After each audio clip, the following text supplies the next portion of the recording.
Hello friend, welcome to my channel. Today we'll be talking about how to identify missing value in our data set. So we'll be using Python as our software for the identification of missing value. So if you have not watched the first video, how to load our data sets using our Jupyter Notebook, see the description below. You will see the link to check the first video on how to load our data sets in our Jupyter Notebook. So in this video, we'll be discussing how to identify missing value in our data set.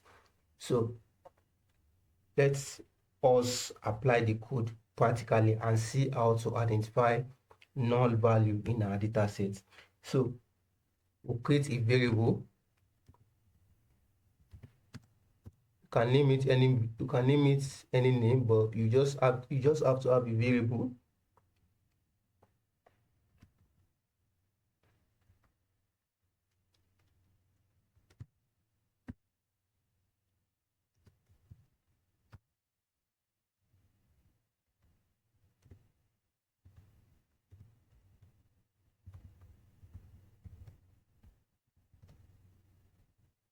Sum. So this is the practical code to identify our missing value in our data set. So this is our customer data set, and our customer data set is stored in the variable name data. So this is the variable that is holding our customer data set. So then we proceed. For us to identify the missing value, we create a variable named missing data. This is a variable that stores our missing value. Then the data is the variable that contains the data set. This data is the variable that contains the data set. The isnull is a method to find or identify null value for each column in our data set.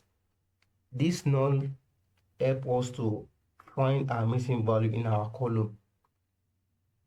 The sum, the dot sum, is a method that is used to sum up the total number of null value in each column of our data set. So this is the practical aspect of the code to solve to identify the missing value in our data set. So the next thing to do to run our code, we shift enter. We have run our code.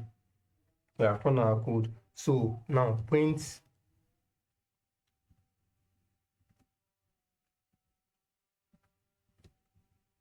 missing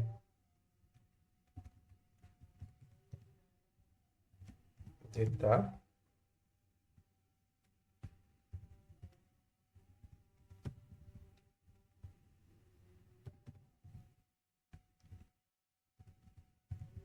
Then you shift enter. You can see this is the result of our code. So our missing data now, we have in our email now, we have 10 missing data, 10 missing value. In our country, we also have 10 missing value. In our age, we also have 10 missing value. So we can see that customer ID now is perfect. There is no missing value there. We can also see in our customer name, there is no missing value there. It's accurate. But under the male, the country, and the age, we have 10 missing value. We also have 10 missing value. We also have 10 missing value here. So this is the way. So this is the practical code to identify our missing value in our data set using Jupyter. So in the next video, I will teach you how to deal with missing value in our variable with the help of Jupyter Notebook. So if you enjoy the code, and if you enjoy what I've explained so far, please like and subscribe my video. Thank you.